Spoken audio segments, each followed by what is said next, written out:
салом дуруд бепоён ба ҳар яки шумоён дӯстон бинандагон ва мухлисони доимии шабакаи Сафархон ТВ. Бародарон, ами хонаро бояд фасад бизанем. Симити сафед қатъи фасад меояд. Ина чӣ хел дида истини шумо? Хона нав шикатур кардагиай. Қими грубиро бисёриёт савол додем дар комментария. Баъд нависонем ки қими грубиша чӣ хел бифаҳмем. бародаро, қими груби айнами смес мешавад. Смес ки стяжка мекунӣ, битон мерезӣ, айнам во мешавад. Нами қими груби айна, қими калонай мақсад. Катадонай. Баъд қиме ки меоранд, ай арақо меоранд, таи қими барои шикатура меоранд, сампан ҳеч надора, анаура қими мелки мегӯянд. Ба ҳамин хотир ба айнами қими груби мезанем фасада. Ина хона. Дарозии хона 13.70 бараш наҳай. 7 бараш. Шикатуриш нав заге, шикатури наи груби ай. Барои чӣ бисёриёт мефтем шикатури груби ва мелкиша чӣ хел бифаҳмем гладкиша. Ина бародаро грубиш нав хеле чиқракай, чиқрак дорад. Вақте чиқрак дошт бисёр расход мешавад. Ина чӣ хел треши надора. Ина груби. Груби затирка кадаги инами ай бародаро. вақте чанд қадр груби нитоши расходиш бисёр мешавад. 2 слой не 3 слойш мезанӣ. чанд қадр глад кишид ам қадар расходиш камтар мешавад. ина ҳозир итаи бари хона қатъи пеш ина бисёри шикатуро кафидагиян ва баъдан бо мекафа. ҳамин шикатуро баъде фасад мекафа. вақте шикатур нито боша бо кафаи то чанд калон шидан мегира, фасад маҳкамаш мекунад. пас пена бо кафидаг агар бародаро, баъд бисёриҳо мегӯянд ки чӣ ба фасадет кафид ё фасадет нитоай, ӯ айсоби фасад нест. намқа шикатур наҳозадагия, ина шикатурро буд кардагиян ягон ҳафта нашида оли, ина мо ҳоз фасад мезанем амира. ин шикатур пас пена бо мекафа. ина ҷои маякош уже кафидесай, ҷои маякон бо мекафа. ира фасад ҳозир маҳкам мекунад. пас пена бо кафидаг агар баъд шоф мета кафидагиҳо вид намешава. наи пеши хона айна. пушт пеш нам хел бародаро ҳозир фасад мезанем. ин навор хостам пешай задан навор кунам, баъд тарзи тайёр карданашам дар навораи пешин аст. бисёриҳо мегӯянд чӣ ба тарзи тайёркуниша нишон наметӣ. бародаро короче якум слоя 3 ба 1 мезанед, дуюм слоя 2 ба 1. 3 ба 1 мақсад дар 6 дона 6 кош қумда 3 та симити сафед медозӣ. дуюм слоида дар 1 кош симити сафед, дар 2 кош симити сафед 1 кош қум мезанӣ. дуюм слоида бародаро. ҳозир нишон метавам симити сафеда. ина симити сафед. Симити сафед мадин Иран. ина бародаро ма ами симити Иран қатъи истифода мебарам. ба ами кор мекунам ё сафеди гизалан.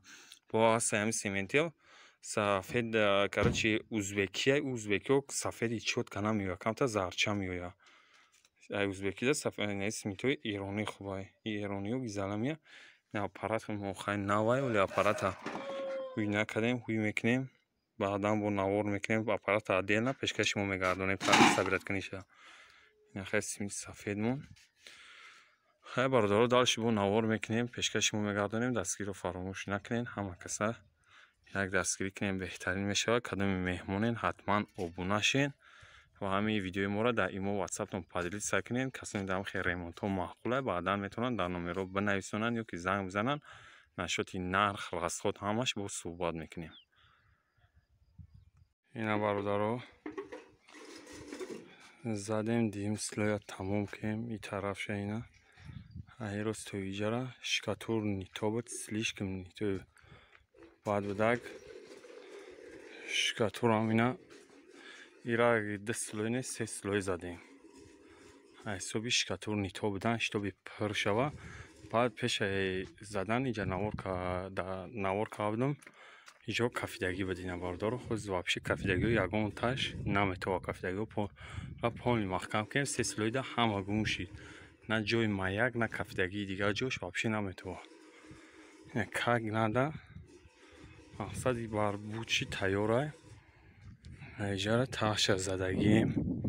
таша 2 слой задем. боли 3 слой баъд охирда пони мезанем. 2 слой задагием. ҳозир инам болош мондагиай.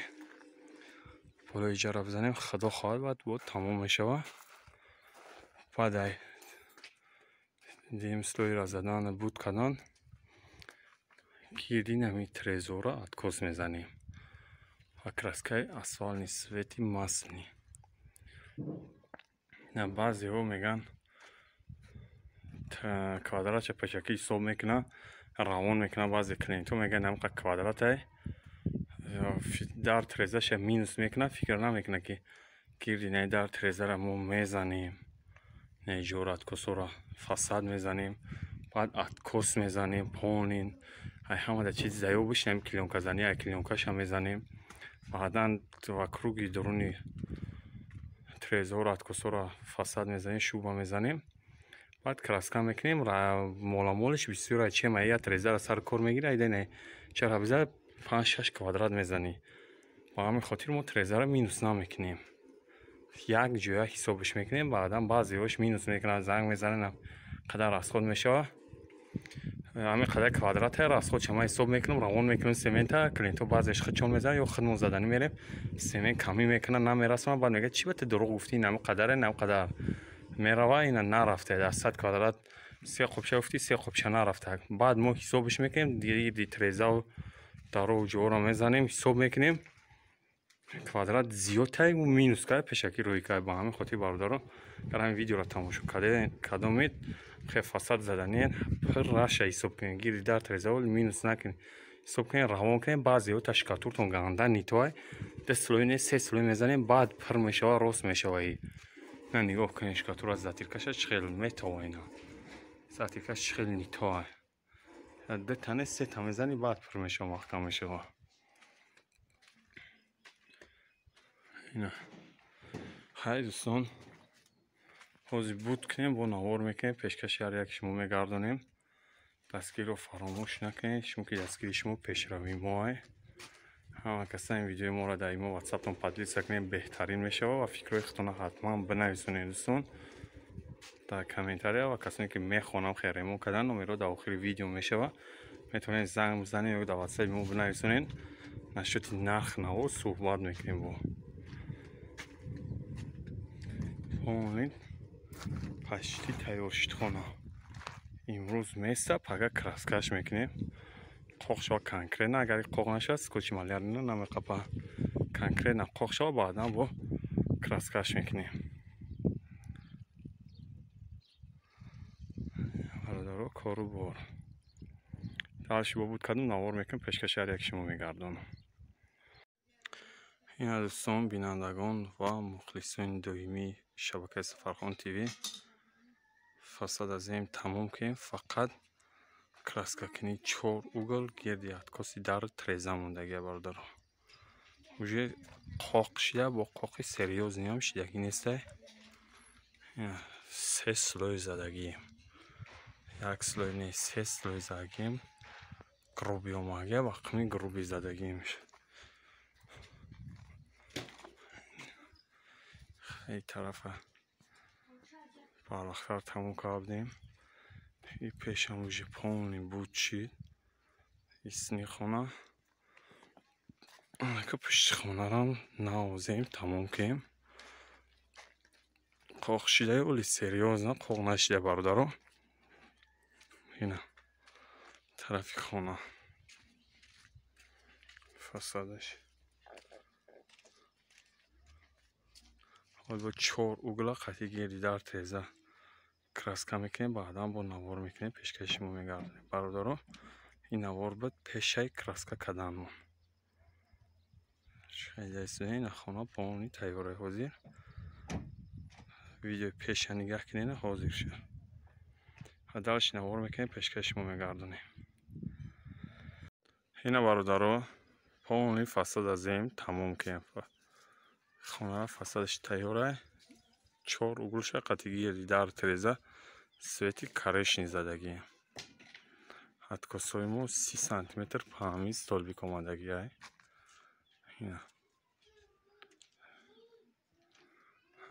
اتکاسای تریزه 10 سانتیمتری آمدگی های پامیشون 10 سانتیمتر همینجا ده تا قطعی краска расходчидагиай. Ин краско дона расходчидагиай. طرف پشخونه اینا تیاره نگاه کنید چقدر شکفتگیه. وقتی عکس رو میزنی با گیزلای بعد میاد میشکفه. باز میگذاریم با قسمی باری خونه و پشتی خونه. نه باری خونه شه. فساد زاگی سلکوب رو واردگی. تیاره ایشم.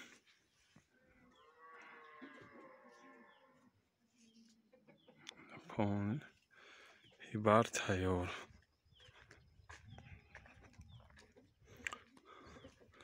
نه نیمی پشتی خونه اینا. پشتی خونه سترزه داره و پایوندم استولبی کماندگیه. اما استولبی کش خطیه. و بعدم باردارو 8 لیتر کراسکر از خودشیدگیه 15 دونه سکوچی مالیارنی. یک 10 متر کلیونکر از خودشیدگیه 3 قبچه سیمیتی سفید و 1 لیتر راسواریت هم راست خودشیدگیه باردارو دارم میخونم. و این از سون میتونید فکر هر یک اختنان در کامنتر یا بنویسونین. بعد هم لایک های باباگی را بمونین، دستگیر رو فراموش نکنین. کسانی در همه خیلی ریمونت هم خیلی فساد در کره میخواه خودش ریمون کنه. سمنتی فروشی هم داریم، اپاراچ هم داریم. کسانی که میخواهن ریمون کنن و سودا کشونه در این نمره بالای اکران موندگی زنگ بزنن. نشوتی نرخ نو صحبت میکنیم یا در ایمو واتساپ بنویسونین برادرها. با سوالاتون باشه پیشنهاد کنین، ان شاء الله چتی سوالاتون هم میگیرین. این طرف خونه نگاه اکی زبورای سازنامه تو این خونه تیاره پاویزه باردارم. خداوند هر یک شما را نگهبان باشه و دستگیر رو فراموش نکنین تا نوارای آینده سفرخان تیوی را در پناه الله باشین باردارم.